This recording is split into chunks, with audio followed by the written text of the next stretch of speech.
There are nights when the sky does not merely darken. It lowers.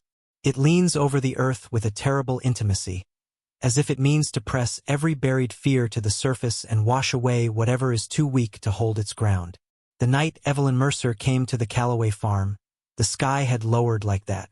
Rain slashed sideways across the empty county road in silver lines so hard and fast they looked less like water than like punishment. The wind came in violent bursts that bent the tall grasses flat against the ditches and sent dead branches skittering across the gravel like frightened animals. Every few seconds lightning cracked open the darkness and revealed the land in one blinding white flash. Fence posts, fields, the outline of a barn in the distance. Then blackness again so complete it felt like the world had been extinguished. Evelyn had one hand wrapped around the wrist of her son Ben, and the other gripping the strap of the canvas bag slung over her shoulder. Her daughter Lily walked on the other side of her, holding the edge of her coat with numb fingers. Her small shoes soaked through so completely that every step made a soft, defeated sound against the mud. Ben was 6 years old and crying without strength now, the way children do when they have moved beyond the phase of loud panic and entered the quieter, more dangerous place of exhaustion. Lily was 10 and saying nothing. That frightened Evelyn more. Children who cry are still asking the world to answer them. Children who fall silent are beginning to understand that sometimes it does not. "Mom," Ben said, his voice breaking in the wind. "I'm cold." "I know, sweetheart." Evelyn bent toward him without stopping. "Just a little farther." She had been saying that for nearly 40 minutes. A little farther. Beyond the bus stop where they had been dropped at the crossroads because that was as far as the evening route went. Beyond the closed filling station with the dead neon sign and the dark windows. Beyond the mile marker where Lily had stumbled and skinned her palm on loose gravel and stood up without complaint because she had seen her mother's face and understood this was not a night for small hurts. A little farther had become all Evelyn had left to give them. She had not planned to arrive at the farm this way. No woman plans the shape of her own desperation with such precision. For hours earlier, she had still been in the little rental house at the edge of Carter's Mill, standing in the kitchen with one hand braced against the counter while her husband, Wade, paced the floor and spoke with that increasingly familiar mixture of charm and venom that always appeared when he had been cornered by truth. The overdue notices had been hidden in the glove compartment of his truck. The final notice from the bank had been folded inside one of his work shirts. And the loan papers, those had carried her forged signature, the loops and slants almost right, but not right enough to hide the betrayal once she had looked carefully. When Evelyn confronted him, Wade did what men like Wade always do first. He laughed. Not because anything was funny, but because laughter is often the cheapest weapon available to a coward who has been found out. "You think you understand money now?"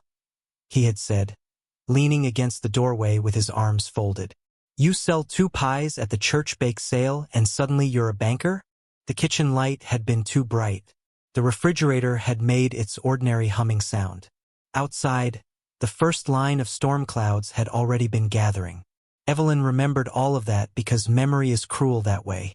It preserves the normal details with perfect fidelity around the moment when normal life begins to end. "You took a loan in my name," she had said. Wade shrugged. "It's our name." "No, it's mine. You wrote my name." He had turned then, not angry exactly, but annoyed, as if her outrage represented yet another small inconvenience in a long day of them. "I was going to fix it." "With what?" "Something always comes through."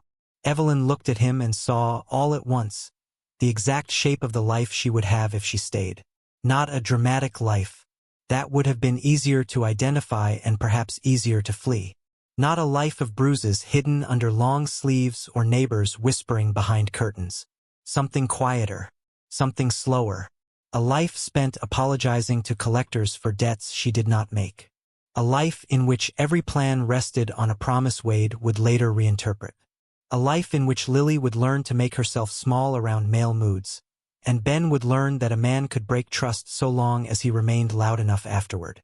That realization had come to Evelyn not like a revelation, but like the final click of a lock turning. Then Wade said the one thing he should never have said. "We may need to send the kids to my mother's for a while, just until I get straight." Lily had been in the hallway. Evelyn saw her shadow move beneath the kitchen light. She saw, too, the way Wade's face changed when he realized he had spoken carelessly in front of the children. Not guilty, merely irritated with himself. "You are not taking my children anywhere," Evelyn said. He scoffed. "Your children. They are not pawns in the mess you made." He took a step toward her.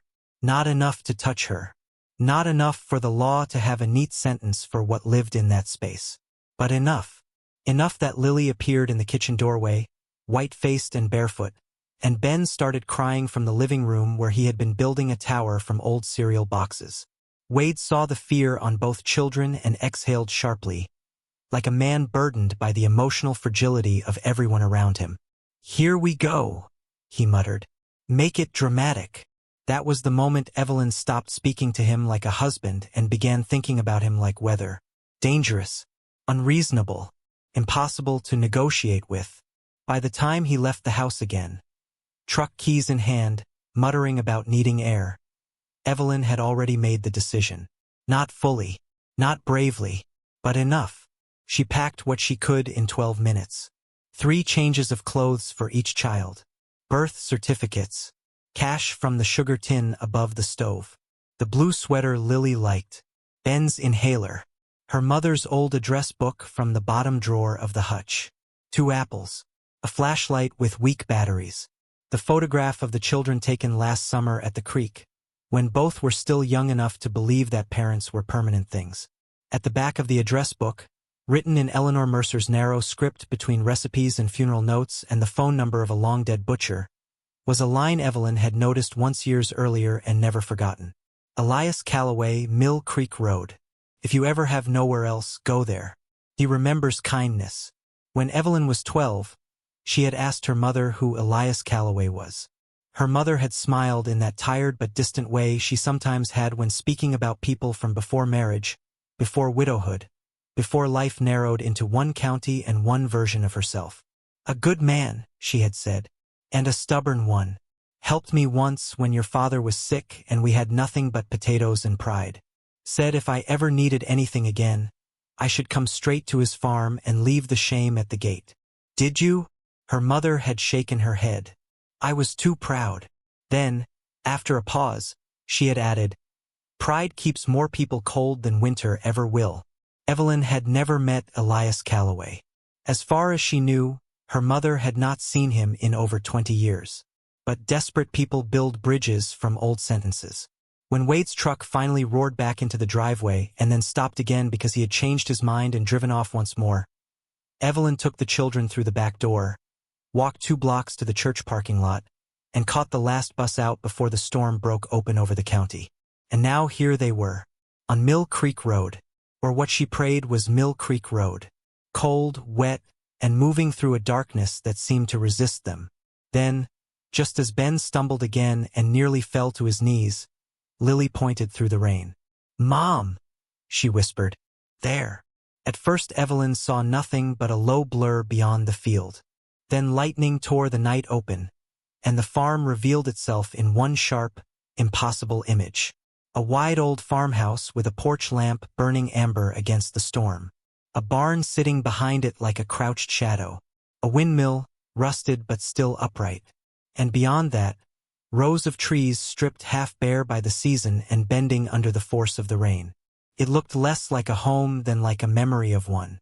For one wild, irrational second, Evelyn nearly wept from the sight of light. "Come on," she said, tightening her grip on Ben's hand. "Come on."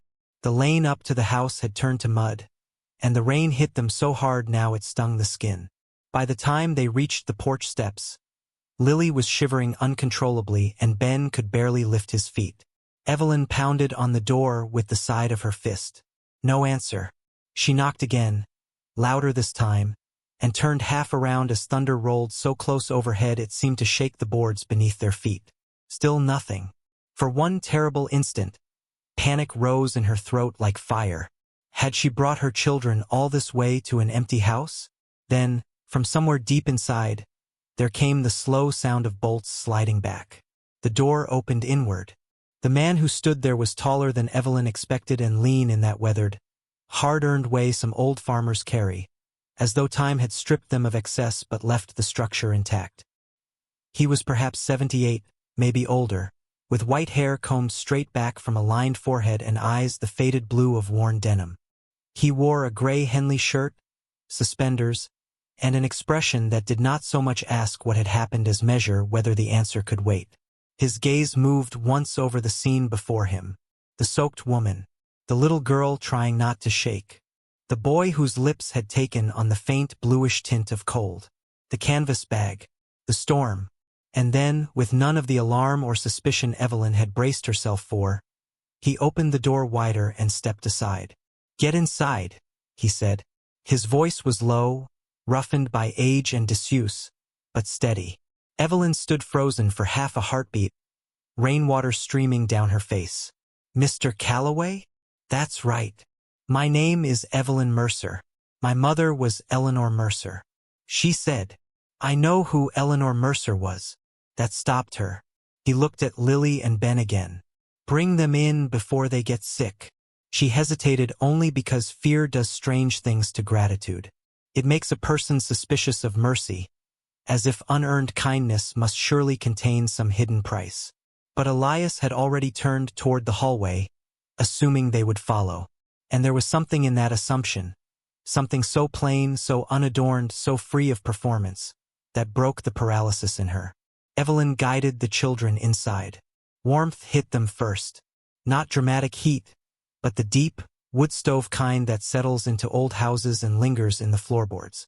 The entryway smelled of cedar, coffee, and rain drying from boots.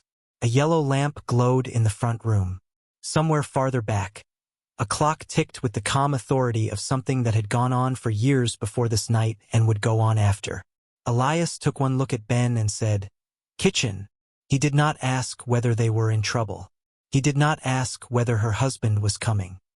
He did not ask whether she could pay, or how long she intended to stay, or whether she had lied about her mother. He walked ahead of them into a large old kitchen with scarred wooden counters and open shelves and a stove that looked like it had outlived several administrations.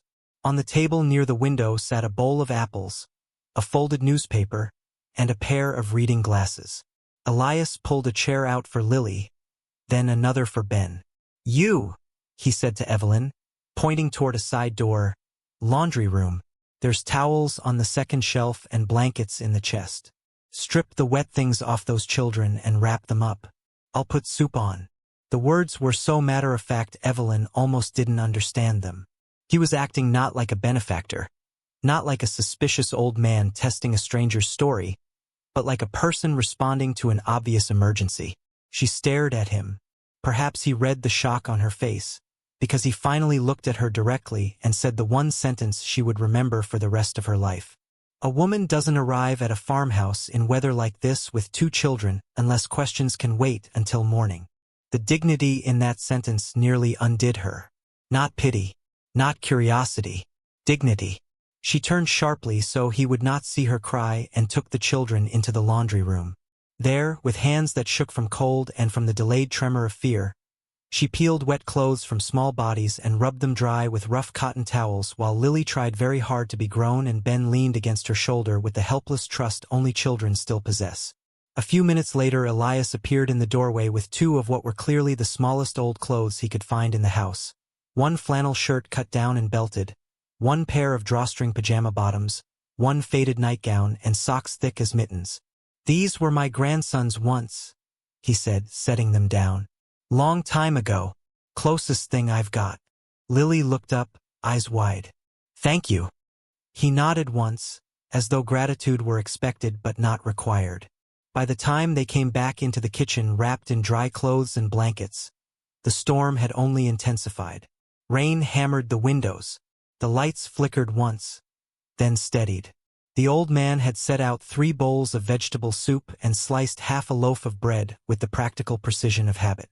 Ben fell on the food the way small hungry boys do when survival has briefly outpaced manners. Lily ate more carefully but no less urgently. Evelyn remained standing. "You should sit," Elias said. "I don't know how to thank you." "Soup first," he replied. "Thanks later." She sat. For several minutes, the only sounds in the kitchen were spoons against bowls, the wind striking the house, and Ben's breathing gradually slowing as warmth returned to his body. Evelyn looked around the room. The cabinets were old pine. The curtains were plain. Above the sink hung a photograph of a woman with dark hair and serious eyes, one hand resting on the shoulder of a younger Elias. Beside it was another frame turned face down against the wall. Loss lived in this house. You could feel it without naming it.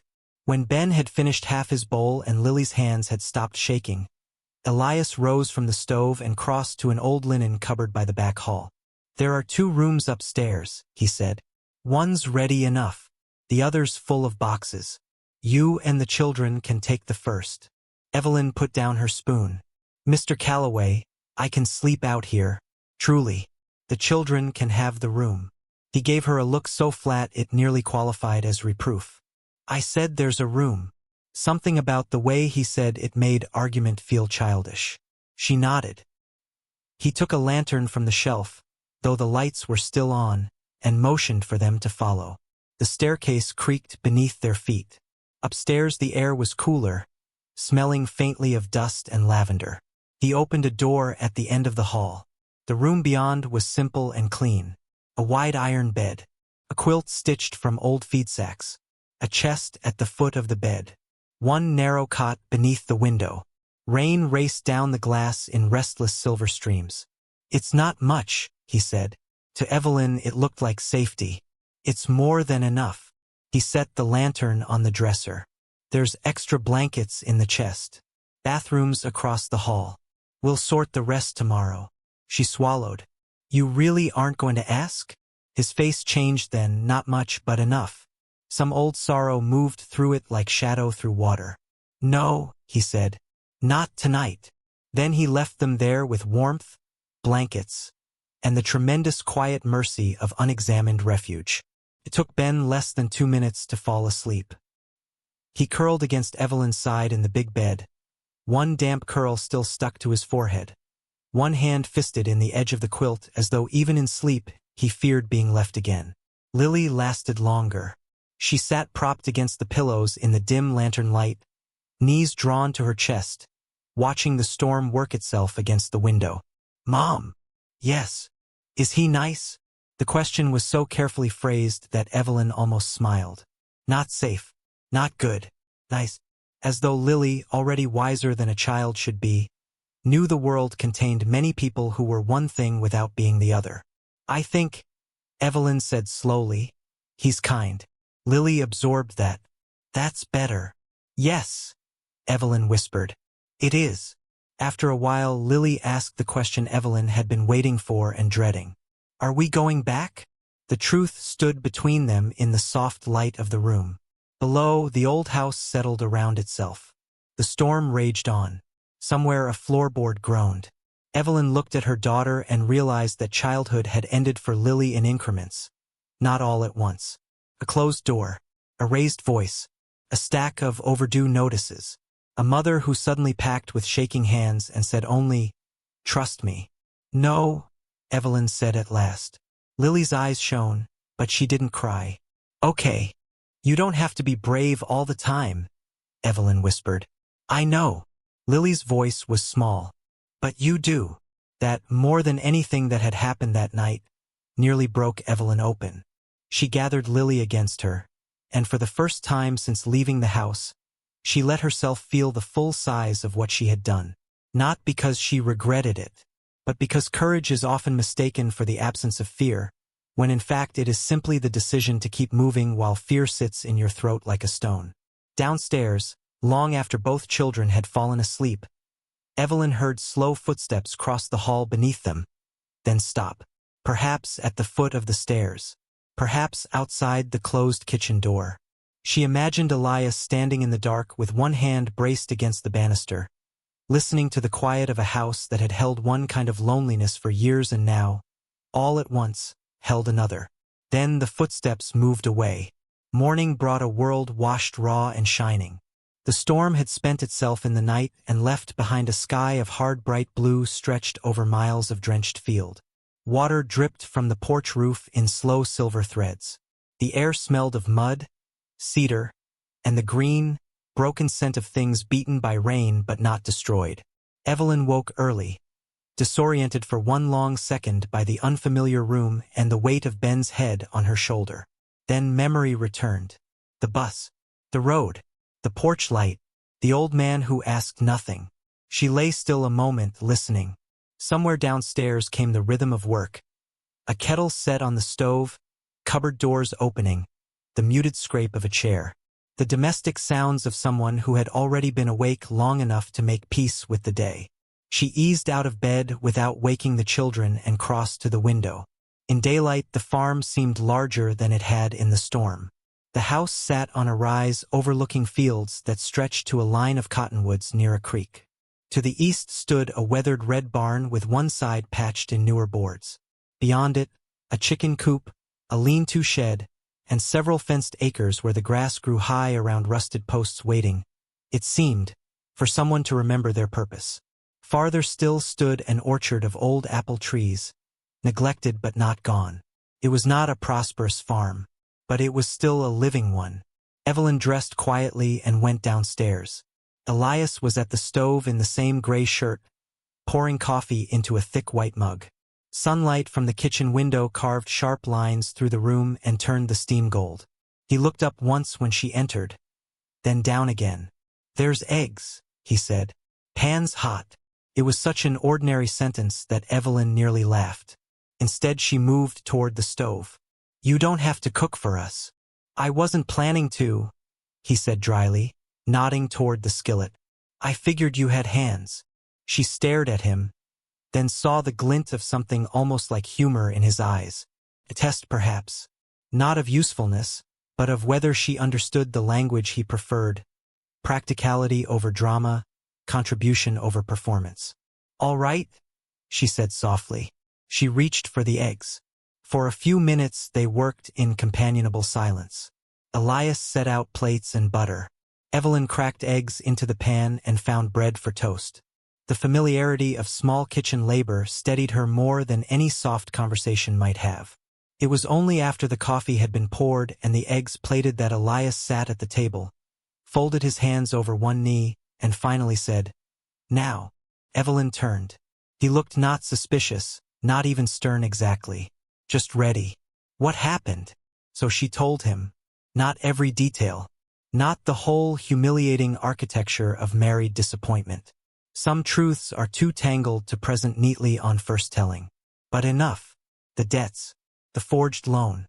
The threat about the children. The way the air in the house had changed from tense to dangerous. She told him she had nowhere else. Her sister in Tulsa had 3 children already and a husband whose kindness had limits. Her mother was dead. Her father had been gone 12 years. The county shelter was full, and Wade would think to look there first anyway. When she finished, Elias sat without speaking for so long Evelyn began to fear she had said too much or too little. Then he asked, "You got papers?" "What?" "For the children. Birth certificates. School records. Anything that proves you are where you belong in their lives." Relief and confusion crossed her at once. "Yes, in my bag." "Good." He nodded once. "You can stay." The simplicity of it made her blink. "Just like that?" "No," he said. "Not just like that. You can stay because there's room, because you've got children, because weather broke you onto my porch, and because Eleanor Mercer once brought my wife a sack of potatoes the winter we thought pride would feed us." He reached for his coffee. "She never told you that story, did she?" Evelyn shook her head. "Most people don't talk much about the times they needed help." He took a sip. "Makes the world look lonelier than it is." She sat slowly across from him. "I can work." "I assumed as much." "I mean it. I won't just sit here." "That's good," he said. "Because this place has no use for sitting unless it's Sunday or dying." The bluntness of it startled a laugh out of her before she could stop herself. Something eased in the room at that sound.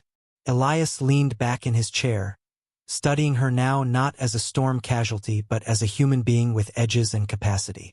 "Can you keep a house?" "Yes." "Garden?" "Yes." "Can?" "My mother taught me." "Good." He glanced toward the back window where the orchard stood in patient disrepair. I've let too much go these last few years. Something in his voice made Evelyn look at him more closely. What about your family? She asked carefully. He did not answer at once. Instead, he rubbed one thumb against the handle of his mug as if testing the grain of memory. My wife died 11 years ago, he said. Heart, quick and unfair. My daughter's been gone longer. Grandson lives over in Bell County when it suits him. Comes around when machinery quits or I do. There was enough in that sentence to suggest whole chapters left unopened. Evelyn lowered her gaze. I'm sorry. He gave a small shrug that dismissed neither grief nor sympathy, only the utility of dwelling there before breakfast. Sorry is fine, he said. So is work. The children came downstairs then. Lily first, careful and observant. Ben behind her rubbing one eye with the back of his fist. Their hair was sleep-tossed. The oversized clothes Elias had found for them hung absurdly but warmly from their shoulders. Lily stopped in the doorway. Morning light does something to fear. It reveals whether the mercy of the night will survive daylight. Elias looked at both children, then at the table. You eat eggs. Ben nodded immediately. Lily glanced at Evelyn, who gave the slightest smile. Yes, sir, Lily said. Elias grunted. Good. Sit. That was the beginning. Not dramatic. Not ceremonial. Not softened by speeches about second chances or found family. Just a table. For plates. Sunlight on old wood. And the quiet rearrangement of a life. The first week passed in the peculiar suspended rhythm that often follows escape. Evelyn moved through each day with her nerves still half-trained toward danger. Every truck on the road made her heart rise. Every unfamiliar sound at dusk sent her eyes to the window. At night she woke twice, sometimes 3 times, reaching for the children before remembering where she was. But the farm imposed its own logic on fear. Chickens still needed feeding at dawn. Laundry still had to be hung before the afternoon wind changed. Floors gathered dust whether a woman had slept or not. The garden behind the house, though overgrown, still produced tomatoes, beans, and herbs enough to demand attention. Elias did not hover.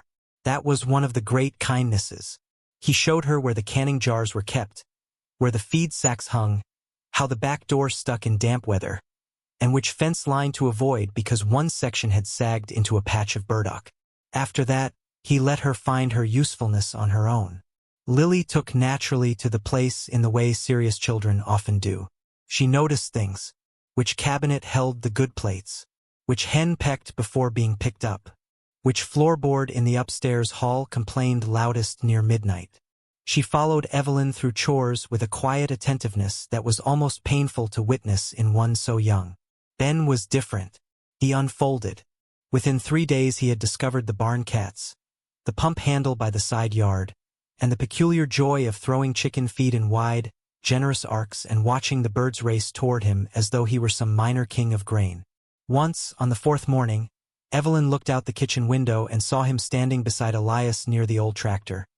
Both of them wearing near-identical expressions of concentration while Elias explained something about spark plugs that Ben almost certainly did not understand. Still, he listened as if the explanation mattered. And Elias gave it as if it did.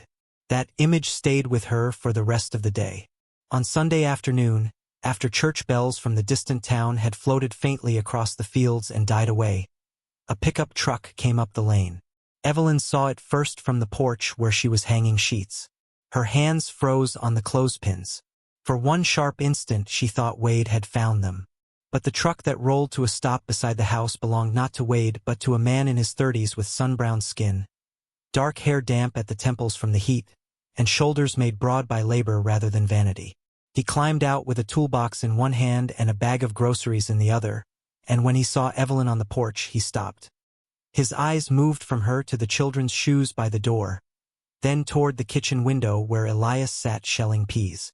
Whatever he had expected to find at the farm, it had not been this. He came up the steps and set down the groceries. "Granddad around?" The word answered her first question.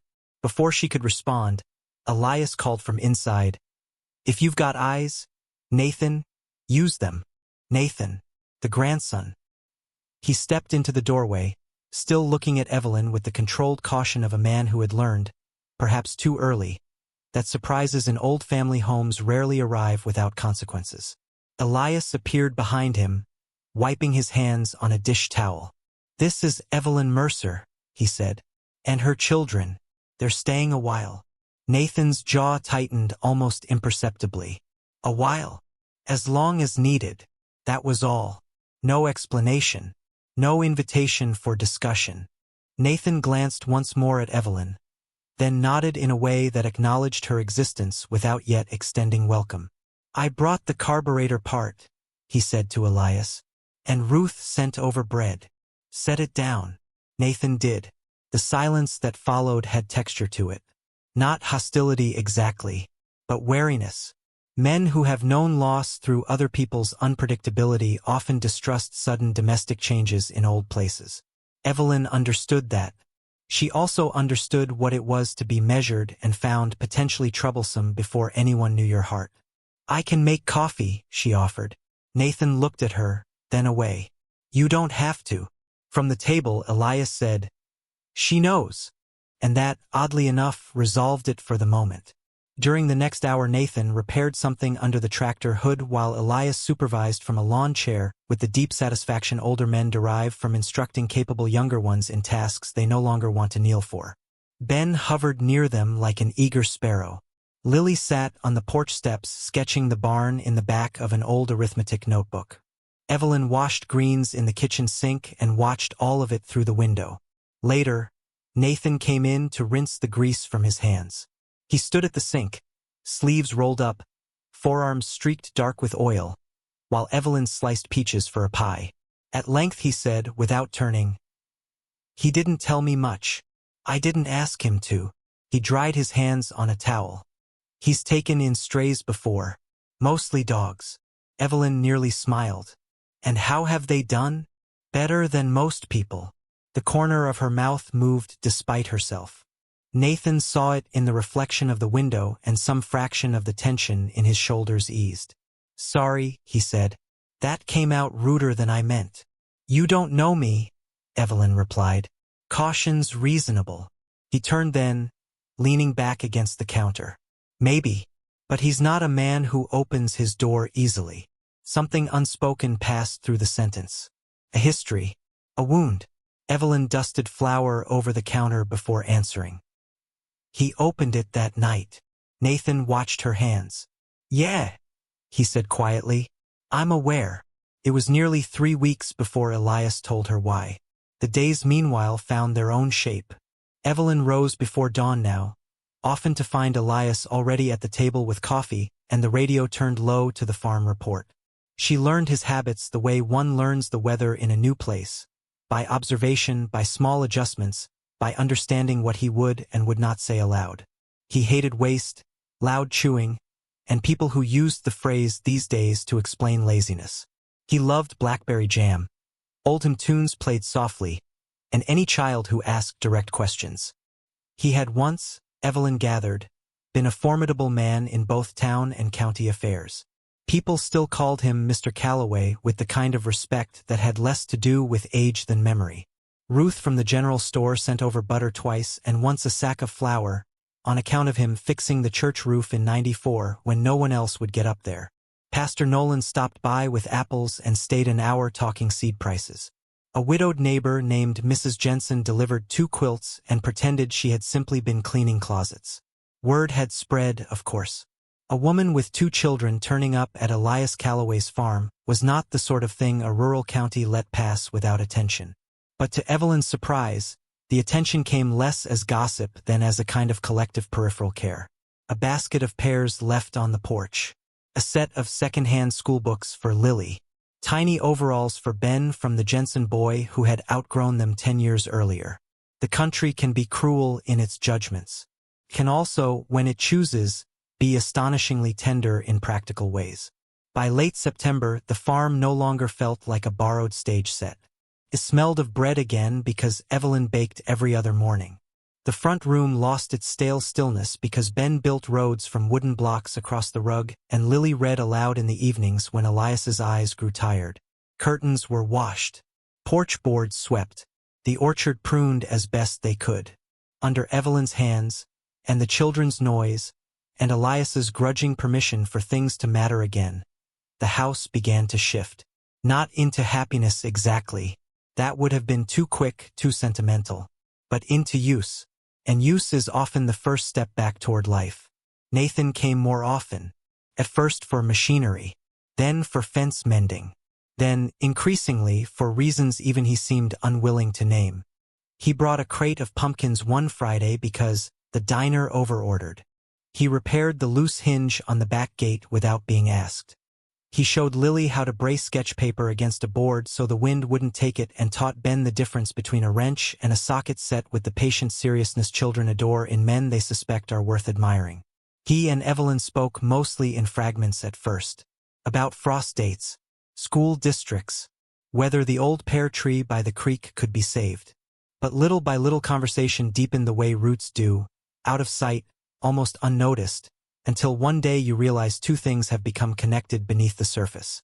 It happened, unexpectedly, on a rainy afternoon when the children were upstairs and Elias had gone to town for feed. Nathan stood in the mudroom shaking water from his jacket. Evelyn was kneading bread. The house held that peculiar intimate quiet that belongs only to bad weather afternoons in old rural homes.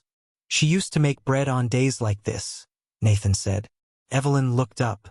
Your grandmother? He shook his head. My mother. She waited. Rain tapped steadily at the window. Nathan leaned one shoulder against the doorframe, not looking at her.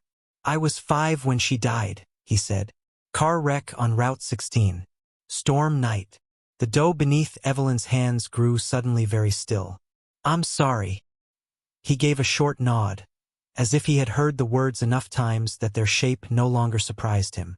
For a moment she thought that would be the end of it. Then he added, she came here first. Evelyn did not speak. She came to this house in the rain. Me in the back seat. Wanted to stay. His jaw flexed once. And Granddad, well, he had questions. The room seemed to draw inward around them. What kind of questions? Nathan laughed once without humor. The kind a proud man asks when he thinks order matters more than pain. Where had she been? Why now? Had she told her husband she was leaving? What would people say if she turned up with a child in the middle of the night? He looked finally at Evelyn then, and there was no anger in his face now, only an old ache worn smooth by years of carrying. She drove off before dawn. Said she'd go to a motel in Bell County and come back after things settled. She never made it there. Evelyn's hand went to her throat. Nathan looked past her toward the kitchen window where the orchard stood in damp gray light. He's never forgiven himself, he said. Not for the questions. For the delay. He says the first words out of his mouth should have been come in, not explain. Everything about that stormy night on the porch rearranged itself inside Evelyn then. The old man's silence. His refusal to examine her before sheltering her. The grief that had moved through his face like shadow. She swallowed hard. I didn't know. Most people don't. Nathan straightened, as if regretting having said so much. He won't tell you directly. Doesn't like narrating his own failures. After he left, Evelyn stood in the kitchen for a long time with flour drying on her hands and the dough half risen in its bowl. Elias had not let her in without questions because he was soft. He had let her in without questions because once, years ago, he had failed the woman who most needed him by placing explanation ahead of refuge. And ever since, he had been living with the knowledge that sometimes the most irreversible tragedies are made not by active cruelty, but by hesitation in the doorway. That night, after supper, when the children had gone upstairs and the radio played low in the next room, Evelyn found Elias on the porch mending a lantern wick. She sat in the chair beside him. For a while they listened to the crickets. Then she said quietly, Nathan told me about your daughter. His hands stilled. The porch light cut deep lines into his face. After a long silence he said, Nathan talks more than he used to. I'm glad he told me. Elias set the lantern down on the floorboards and leaned back. The darkness beyond the yard was thick with autumn. She was 27, he said. Name was Rose. Smart as a whip. Stubborn as all the women in this family. Married wrong. He said the last two words without bitterness, only fact. When she came here that night, I saw the rain and the child and I knew enough already. But I was angry. At her husband, at myself, at the whole business of it. And I wanted order before mercy. Wanted the facts lined up neat so I could feel righteous about what came next. He rubbed one hand over his knee. By the time I remembered that shelter ought to come first, she was gone. Evelyn felt tears press hot behind her eyes. I am so sorry. He gave a small, tired nod.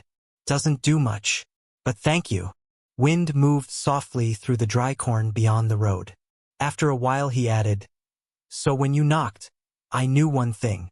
Whatever story brought you to that porch, it could wait until your children were warm. Evelyn turned to look at him. Moonlight silvered the edge of his hair. Age had bent him some, but not broken him. He looked, in that moment, not like a stern old farmer or a tragic figure from some rural parable, but simply like a man who had carried one mistake so long it had become part of his spine. You saved us, she said. He shook his head once. No, I just answered the door this time. By October the children were enrolled in the small school in town.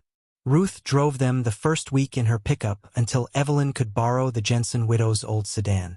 Lily took to school with the same quiet resolve she brought to everything, though Evelyn noticed she sat straighter now, as if safety had given her room to grow upward again. Ben returned each day with pockets full of pebbles, acorn caps, and stories that began halfway through the important part. The teacher says I color too hard, he announced one afternoon over apples and milk. What does that mean? Elias asked from the table. Ben frowned. I think it means I care too much. Elias coughed into his napkin to hide what was unmistakably a laugh. The farm itself improved in increments. Nathan helped clear the west field. Evelyn suggested reopening the roadside stand that had sat empty near the gate for years. Its paint peeling, shelves dusty, hand-lettered sign long gone. Elias scoffed at the idea for exactly 2 days before appearing with a toolbox and a bucket of whitewash. You sell enough apples, preserves, and pies? He muttered, prying loose warped boards. And maybe the county tax man'll stop sniffing around. That was how Evelyn learned there were money troubles. Not catastrophic ones, but enough. Years of poor harvests. Medical bills from Elias's hip surgery. Repairs delayed too long. The farm still stood on solid land, but pride and land rarely keep books properly. So they worked. The orchard gave enough apples for pies, butter, and jars of preserves. Evelyn baked. Lily painted a new sign in careful green letters. Callaway Farm Stand. Apples, pies, honey, jam. Ben added a lopsided red chicken in the corner because no one noticed fast enough to stop him. Nathan built shelves. Elias handled pricing with stern accuracy and pretended not to care when the first Saturday sold nearly everything by noon. Customers came from town, then from the highway, then from Bell County. Once someone posted about the pies on a church bulletin, and a local teacher mentioned the stand in the school newsletter. More important than the money, though the money helped, was what the work did to the house and the people inside it. Shared labor is one of the oldest forms of healing. When people peel apples side by side, haul crates together, or carry warm jars from canner to towel-lined counter, sorrow has less room to masquerade as destiny. For the first time in years, Elias began speaking of next season. That, Nathan later told Evelyn, was nothing short of a miracle. Then Wade found them. It happened on a Thursday afternoon so ordinary it had almost become trustworthy. The children were at school. Evelyn stood in the stand arranging late pumpkins and quart jars of sorghum on the shelves while Elias repaired a hinge on the chicken coop. The sky was clear, the air sharp with wood smoke from somewhere down the road, and for 3 full hours Evelyn had not once thought of the life behind her. That was when she saw the truck turn into the lane. Not Nathan's, not Ruth's, not any neighbor's. Wait, her body knew before her mind fully did. The cold came first, sudden and total, spreading from her ribs outward until the whole world seemed to ring faintly around the edges. The truck stopped hard in front of the stand. Wade climbed out wearing the same leather jacket, the same expression of injured certainty men often adopt when they believe they have been wronged by a boundary. He looked thinner, angrier, tired around the eyes. For one wild second Evelyn thought of running. Then Elias straightened from the chicken coop and turned. Wade came up the dirt path, not yet shouting, which somehow made him more dangerous. Men like him know the power of beginning calmly. It lets them pretend later that whatever ugliness follows was provoked. "There you are," he said. Evelyn did not move. "How did you find me?" "Don't flatter yourself. Small county. Your sister's not much good at lying." His gaze swept the stand, the house, the field beyond. She pressed both hands around the mug. "I'm tired of being afraid." He considered that. Then he said, "Fear's not always a sign you're weak. Sometimes it just means you've had enough experience to know what bad men cost." She looked at him. Moonlight through the window silvered the edge of the table. After a moment he added, "But listen to me now. You walked out in a storm with 2 children and found your way to a place you'd never seen because your mother once trusted my name. Whatever else happens tomorrow, don't go pretending you aren't made of strong timber." No one had said anything like that to Evelyn in years. Not because it wasn't true, perhaps, but because some truths lie dormant until another person names them. She lowered her head and cried then. Not loudly, not theatrically, just enough to let the fear move through her without drowning there. Elias sat with her and did not turn away. The hearing was held in the county courthouse in Bell Creek, a brick building that smelled of old paper, radiator heat, and the particular strain of human conflict that accumulates in places where strangers are paid to sort out private failures. Wade wore a suit he had likely borrowed. He looked polished from a distance. Many harmful men do, but polish cannot disguise documentation, and it cannot survive prolonged contact with facts delivered by competent people in neutral tones. Levin spoke. Deputy Harris spoke. The school principal spoke about attendance and the children's condition when they first arrived. Ruth, unexpectedly, spoke too, about Evelyn finding pie work at the diner months before Wade lost that job because someone in the house had to understand effort. Wade tried charm first, then indignation, then wounded fatherhood. But lies require people willing to carry them, and by now he had exhausted most of his.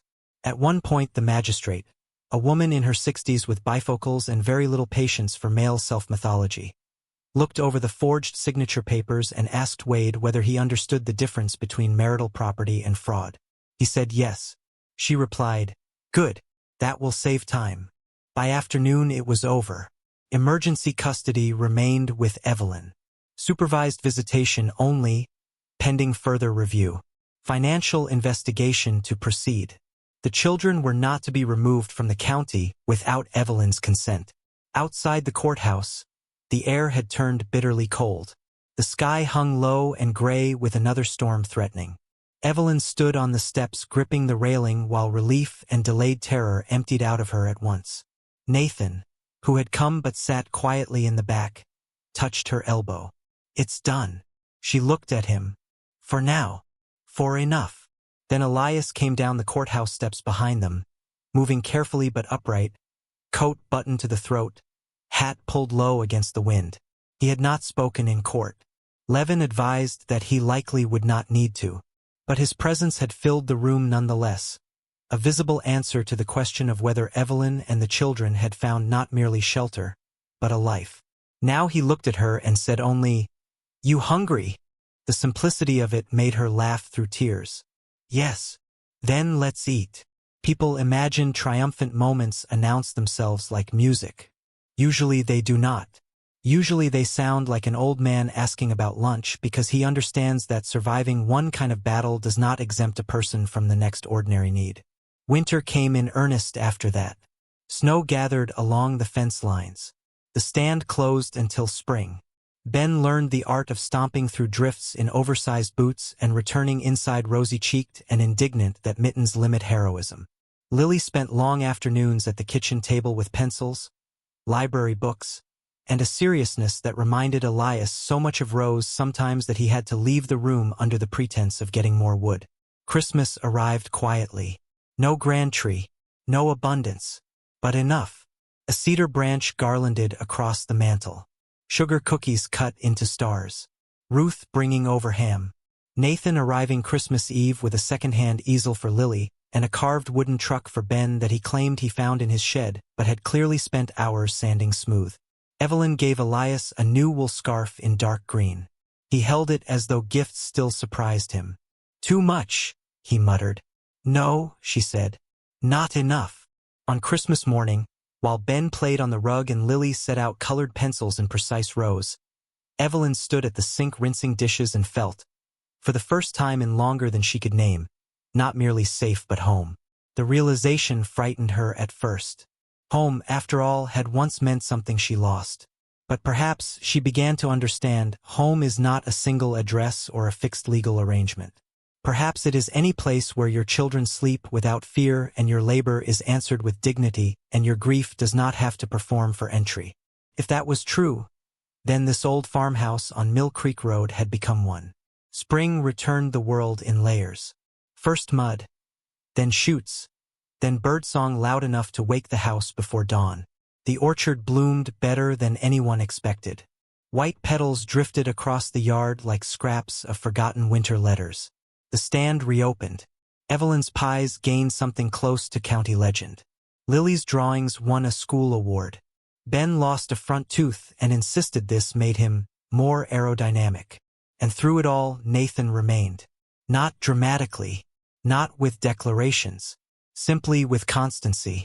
He repaired, hauled, planted, drove into town, stayed for supper, read to Ben when the boy was sick, and once stood shoulder to shoulder with Lily for nearly an hour while she painted a sign because she said his silence was the non-annoying kind. Evelyn, who had once mistaken unpredictability for intensity and intensity for love, began to understand the quiet transformative power of reliable men. It was Elias who saw it first, naturally. One evening in May, he watched Nathan and Ben trying to coax a lame goat into accepting medicine while Lily sat on the fence laughing and Evelyn held the bucket. After a moment he said, without turning his head, "Took you long enough." Evelyn nearly dropped the clothespins in her hand. "What?" "To notice he's been courting all four of you." Color rushed into her face. "He has not." Elias gave her the driest look imaginable. "Woman, I raised cattle. I know sustained circling behavior when I see it." She laughed so hard she had to sit down on the porch step. But beneath the laughter was truth, and both of them knew it. Still, nothing was spoken of directly until midsummer, when the day had gone hot and golden and the children were chasing lightning bugs near the orchard. Nathan and Evelyn sat on the fence rail watching them. "You know," he said after a while, "I used to come here because I was afraid if I didn't, he'd die alone and stubborn and no one would find him for 3 days. That's a terrible thing to say." "It's true," she smiled. He rubbed his palms on his jeans, suddenly almost shy, which on a man like Nathan looked less like uncertainty than carefulness. "Now I come because if I stay away too long, the day feels wrong." The evening softened around them. From the house came Elias's voice calling Ben away from the creek bank. Fireflies stitched pale light through the grass. Evelyn looked at Nathan and saw not rescue exactly, but companionship in its mature form, the kind that comes after both people have already met grief and are no longer interested in pretending life will remain unbroken. "That feels dangerous to admit," she said. "Probably. And yet," he said, "I'm tired of acting like the heart is improved by silence." She looked down at her hands. For a long time neither moved. Then he asked, "Do you ever think about staying?" "Not as somebody passing through. Really staying." Evelyn's throat tightened. She thought of the night storm, the porch light, the soup, Ben in the yard, Lily's drawings, Elias at the kitchen table with his coffee, Nathan in every ordinary corner of the life they had built. "Yes," she said. He let out a breath he might not have known he was holding. "Good." There was no grand kiss under fireworks. No dramatic sweeping music of the kind stories sometimes invent to flatter their endings. He simply took her hand on the fence rail, and she let him. That was enough. Elias's health began to change that autumn. Not sharply. Not enough at first for alarm. Just small surrenders. He tired sooner after field work. His right hand shook slightly when he buttoned his cuffs. Twice Evelyn found him sitting in the porch chair long after dark with the light off, not asleep, simply looking toward the orchard as if counting something invisible there. The doctor in town used phrases like watchful management and age-appropriate decline, which are the medical profession's way of acknowledging mortality without appearing impolite. Elias took the pills, reduced the heavy lifting, and went on grumbling at weakness as if it were a personal betrayal. But he also, quietly, began putting things in order. He showed Nathan where the property boundaries ran beyond the creek. He taught Lily which account books mattered and why numbers written clearly are a form of respect for whoever must come after. He gave Ben a box of old hardware for important boy business, which turned out to mean the child spent a week arranging screws by size in tobacco tins. And one late October evening, nearly a full year after Evelyn had arrived during the storm, Elias called her into the parlor where the turned-down photograph had once stood face to the wall. Faced outward now. It was Rose, younger than Evelyn had imagined, as a little wild, mouth set in the same stubborn line Nathan wore when trying not to feel too much. Elias sat in his chair by the lamp, a folder on his lap. Nathan told me, he said, that if I didn't handle this soon, he'd involve a lawyer and make a ceremony of it. Evelyn sat opposite him. Handle what? He handed her the folder. Inside were legal papers, deeds, a will. Her fingers trembled before she had even fully understood. No, she said softly. Elias. He lifted one hand. Listen. So she did. This farm has been in my family a long time. Long enough for pride to ruin some parts of it and mercy to save others.